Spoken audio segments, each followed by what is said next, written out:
UP Bihar नहीं रहेगा तो मुंबई चलेगा? अच्छा, लग रहा है चलेगा? मुंबई नहीं चलेगा. हाँ, नहीं चलेगा. टॅक्सी रिक्षा वाले कौन है? ऐकलत तर यांच्यामध्ये हा एवढा माज येतो तरी कुठून, एवढी गुरमी येते तरी कुठून?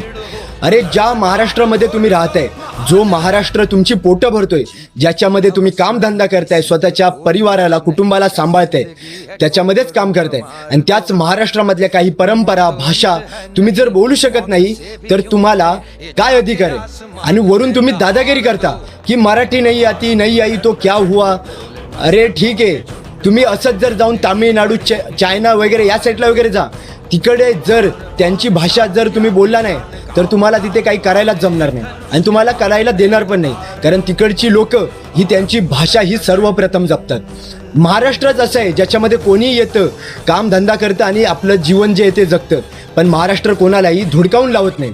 पण तुम्ही सुद्धा समजून घेतलं पाहिजे की आपण ज्या राष्ट्रामध्ये राहतो तिकडची भाषा संस्कृती ही जपली पाहिजे.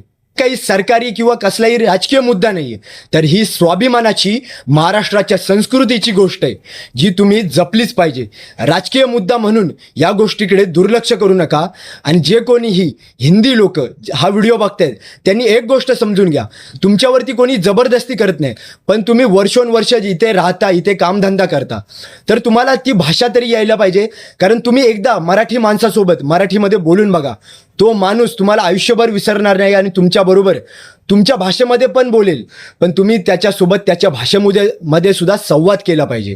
त्याच्यामुळे माझं एवढंच म्हणणं आहे की तुम्ही ज्या राष्ट्रामध्ये राहता तिकडची भाषा जपा, संस्कृती जपा. तुमची भाषा देखील मराठी माणूस कधी तुम्हाला हिंदीमध्ये बोलताना धुडकावून लावत नाही, तर हिंदीमध्ये बोलतो. तसंच तुमचा देखील फर्ज बनतो की आपण देखील मराठीमध्ये बोललं पाहिजे आणि मराठी माणसाचा सन्मान हा केलाच पाहिजे.